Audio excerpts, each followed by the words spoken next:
तो hello friends, आपका स्वागत है एम के टारगेट क्लासेस में। आज हम चर्चा करने वाले हैं बीजगणित के बारे में। ठीक है, इसको इंग्लिश में कहते हैं अलजेब्रा। ठीक है, अलजेब्रा। ठीक है, अलजेब्रा के बारे में आज इस वीडियो में पूरे विस्तार से क्या करेंगे, चर्चा करेंगे। ठीक है बच्चों, इससे पहले आप अलजेब्रा यानी बीजगणित के बारे में नहीं जानते हैं तो कोई बात नहीं, कोई टेंशन की बात नहीं है। आपको इस वीडियो में पूरी जानकारी दिया जाएगा। क्या अलजेब्रा क्या होती है, अलजेब्रा के अनुसार अलजेब्रा का जो क्वेश्चन होता है उसको हम कैसे हल करेंगे, फुल बेसिक के साथ जानेंगे। ठीक है बच्चों, तो चलिए हम बताते हैं। तो कहेगा अलजेब्रा में पहले हम जानेंगे औचर संख्या क्या होती है, चर संख्या, ये सब जो है बेसिक बातें हैं। औचर संख्या, चर संख्या मतलब एक तरह से जान जाइएगा, आपको क्वेश्चन में कोई ऐसा डाउट नहीं रहेगा कि क्वेश्चन कैसे बनेगा। ठीक है, पहले इसके बारे में चर्चा करेंगे, तब उसके बाद जो है क्या करेंगे, क्वेश्चन के बारे में जानेंगे। ठीक है बच्चों, तो इस चैनल पर आप सबसे पहली बार आए हैं तो इस चैनल को क्या कीजिए, आप सब्सक्राइब जरूर कीजिएगा और कमेंट करना बिल्कुल क्या करना आप लोग को नहीं भूलना है। ठीक है बच्चों, कमेंट जरूर कीजिएगा। चलिए, कथा औचर संख्या क्या होती है, ठीक है, पूरी अच्छे से जानना है। पूरे आप वीडियो को स्टार्ट कर दिए, पूरे कान में एयरफोन लगा के अच्छा से इस वीडियो को खाली ध्यानपूर्वक सुन लीजिएगा। ठीक है बच्चों, ठीक है, उसके बाद आपको कुछ नहीं करना है, ध्यानपूर्वक सुनना है।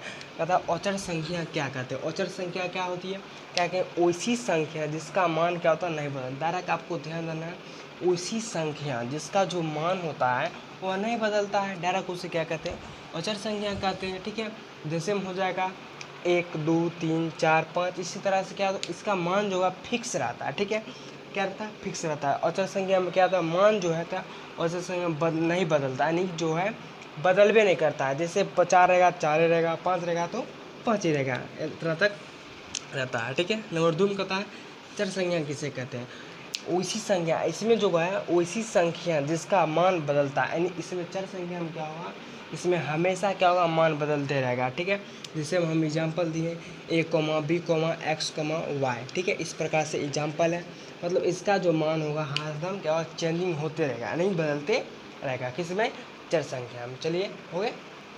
अब हम नोट में एक लिखे एन बी का मतलब होता है बच्चों नोट बी। ठीक है, तो हम लिखे हैं क्या, इससे सांकेतिक संख्या भी कहते हैं। किसको, चर संख्या क्या कहते हैं, इसे सांकेतिक संख्या का भी कहते हैं। आपको इसको एक इम्पोर्टेंट बात है, ये आपको ध्यान देना है। ठीक है, चर संख्या के बारे में। ठीक है, आगे कहता है बीजगणित, बीजीय व्यंजक क्या होता है, बीजीय व्यंजक जो होता है इसके रिलेटेड ही क्या होता है, बीज जैसे यहाँ पर बीजगणित है, इसका एक व्यंजक हो गया। ठीक है, बीजीय व्यंजक क्या कहेंगे, उसी संख्या, क्या लिखे हम कुछ उसी व्यंजक, हमको थोड़ा रिपीट हो रहा, इसके लिए उसी व्यंजक का वैसा व्यंजक जो चर तथा औचर मान के संयोग से बने, औचर मान के जो है संयोग से आपसी मिलावट करके बनेगा। विभिन्न मौलिक चिन्ह क्या होगा, जोड़ हो गया, घटा हो गया, गुना हो गया, भाग हो गया, से जुड़ी होती है। क्या होती है, एक तरह से जुड़ी होती है, किससे, बीजीय व्यंजक से जुड़ी होती है, तो उसे क्या कहते हैं, बीजीय व्यंजक कहते हैं। हम यहाँ पर एग्जाम्पल कुछ लिखे, 2x + 3y a + b - 2c। यहाँ पर इस प्रकार से हम कुछ लिखे हैं, एग्जाम्पल लिखे हैं। तो आपको समझना होगा कि मतलब किसका चर्चा कर रहा है, प्लस माइनस गुना भाग का, इस सब का चर्चा कर रहा है। तो इसका मतलब हुआ इस सभी का जो मेल होगा किसमें, बीजीय व्यंजक में होगा। ठीक है, इसके सहयोग से ही क्या बनेगा, बीजीय व्यंजक का निर्माण होगा। उसके बाद ये एक होगा 2x + 3y, a + b - 2ac, इस तरह से होता है। इसके और होगा, इस तरह से हम चलेंगे, और क्या होगा, ax + b, x + cx, इस प्रकार से बढ़ते रहेगा। ठीक है, इस प्रकार से होते रहेगा। चलिए, बीजीय व्यंजक के प्रकार के बारे में। ठीक है बच्चों, तो कुछ टेक्निकल इशू आ जाती है। ठीक है, इसी कारण से हमको बीच में वीडियो स्टॉप करके आगे वीडियो स्टार्ट करना पड़ रहा है। ठीक है, तो चलिए जानते हैं, अपना पॉइंट पे आते हैं। बीजीय व्यंजक के प्रकार, बीजीय व्यंजक के दो है प्रकार होते हैं, 3 प्रकार होते हैं। ठीक है बच्चों, कितने, एक पदी व्यंजक, द्विपदी व्यंजक और त्रिपदी व्यंजक होते हैं। ठीक है, और चौथा जो है अलग से हम ऐड किए हैं बहुपद का। ठीक है, तो एक पदी व्यंजक किसे कहते हैं, क्या कि वैसा व्यंजक जिसमें एक पद हो, वैसा व्यंजक जिसमें एक पद हो तो उसे क्या कहते हैं, एक पदी व्यंजक कहते हैं। एक पदी क्या कहते हैं, व्यंजक कहते हैं। जैसे हम लिखे हैं -3,5x-8x² आदि, इतना है आपको, इतना है तक क्या करना, आपको याद धरना। मतलब इतना तक क्या होगा, एक पदी व्यंजक में इतना तक क्वेश्चन आएगा, ठीक है। क्वेश्चन भी आएगा तो क्या, 8x² + 2, इतना इस तरह से एक पदी व्यंजक में आएगा, क्वेश्चन आएगा, ठीक है बच्चों। आई होप ये एक पदी व्यंजक समझ गए होंगे। चलिए दूसरा है द्विपदी व्यंजक। जिस तरह से एक पदी व्यंजक है उसी तरह से द्विपदी व्यंजक है, उसी तरह से त्रिपदी व्यंजक है, ठीक है। खाली स्टेप आपको बढ़ना है। द्विपदी व्यंजक है तो क्या कहेंगे, वैसा व्यंजक जिसमें द्विपद हो, खाली आपको क्या करना है, द्विपद हो, द्विपद हो तो उसे क्या कहते हैं, द्विपदी व्यंजक कहते हैं, ठीक है। जैसे में है x + y, x - y, ठीक है, ये आपको ध्यान देना है। -3 + ABC है, मतलब ये जो है इस पद में कितना पद है, कितना द्विपद है, ठीक है। आपको ध्यान देना कितना पद है, द्विपद है, द्विपद है, ठीक है। कितना पद है, द्विपद है। चलिए आगे नंबर 3 में कहता है त्रिपदी। त्रिपदी व्यंजक किसे कहते हैं, वैसा व्यंजक जिसमें क्या हो, 3 पद हो। कितने पद हो, 3 पद होना चाहिए, ठीक है, उसे क्या कहते हैं, त्रिपदी व्यंजक कहते हैं।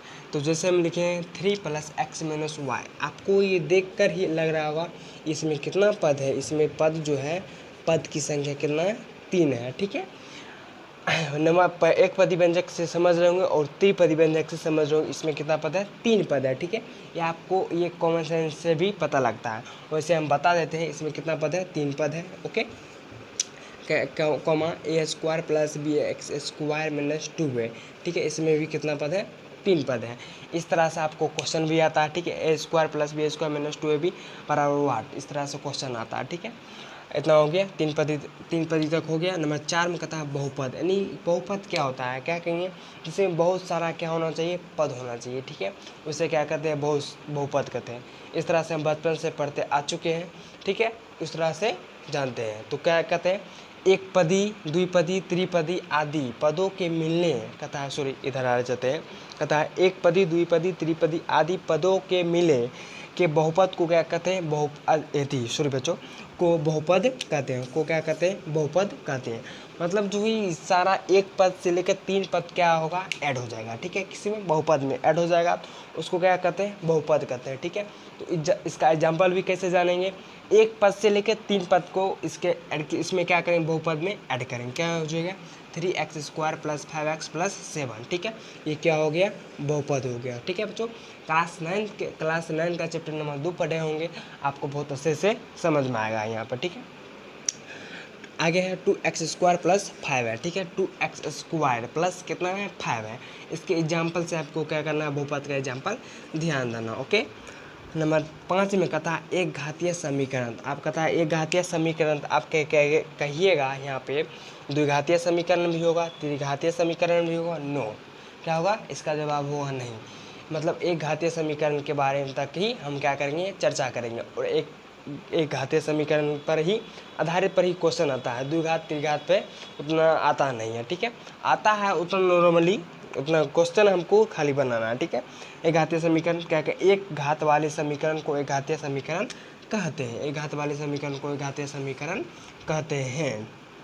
तो जैसे लिखे हैं 2x + 3, क्या लिखे, 2x3 में 2x साफ साफ पे दोबारा से लिख देते हैं, यहाँ लिखा है पूरे बच्चों, फिर से एक बार रिवाइज कर देते हैं। यहाँ पर लिखा था 2x + 3 में जो है कितना पूछ रहा है, x का मान पूछ रहा है, ठीक है, x का मान पूछ रहा है। तो x का मान कैसे निकालेंगे, तो चलिए हम थोड़ा यहाँ पर थोड़ा स्पेस है, यहाँ पर बता देते हैं कैसे निकालेंगे। 2x + 3 है बराबर ने कुछ हम जानते हैं बचपन से ही, जीरो था तो क्या करेंगे, x को इधर करेंगे, ठीक है, स्पेस कम है, x को क्या करेंगे, इधर करेंगे तो क्या जाएगा, इसको प्लस में इधर कितना है, प्लस में क्या 3 इधर आएगा, ठीक है, प्लस में तो इधर क्या आएगा, -2 में आएगा, तो x बराबर कितना हो जाएगा, 1 हो जाएगा। x बराबर जो मान आएगा कितना आएगा बच्चों, 1 आएगा, ठीक है। इसी तरह से आपको बताना है, ठीक है। तो क्या पूछ रहा है, 2x + 3 में मान x का मान पूछा तो कितना आया, 1 आया, ठीक है बच्चों। इसी तरह से आपको क्वेश्चन बताना है, ठीक है। इसी प्रकार से आई होप बच्चों आप ये वीडियो बहुत अच्छे से समझ गए होंगे, हम आसान है पूर्ण विश्वास करते हैं, ठीक है बच्चों। अगले वीडियो में आप कमेंट जरूर कीजिएगा कि इस बीजगणित यानी अलजेब्रा पर क्वेश्चन सीखना चाहते हैं या नहीं। आगे आप कमेंट जरूर कीजिएगा। हम वैसे चाहते हैं कि इस पे भी क्वेश्चन बता दें, कोशिश करेंगे बताने के लिए अगले वीडियो में, ठीक है बच्चों। तब तक के लिए इतना ही, और अंत तक वीडियो देखे हैं तो चैनल को सब्सक्राइब करके लाइक करके जरूर जाइएगा, ठीक है बच्चों। ये आपका क्या बनता है, फर्ज बनता है। तो हम मिलते हैं अगले वीडियो में।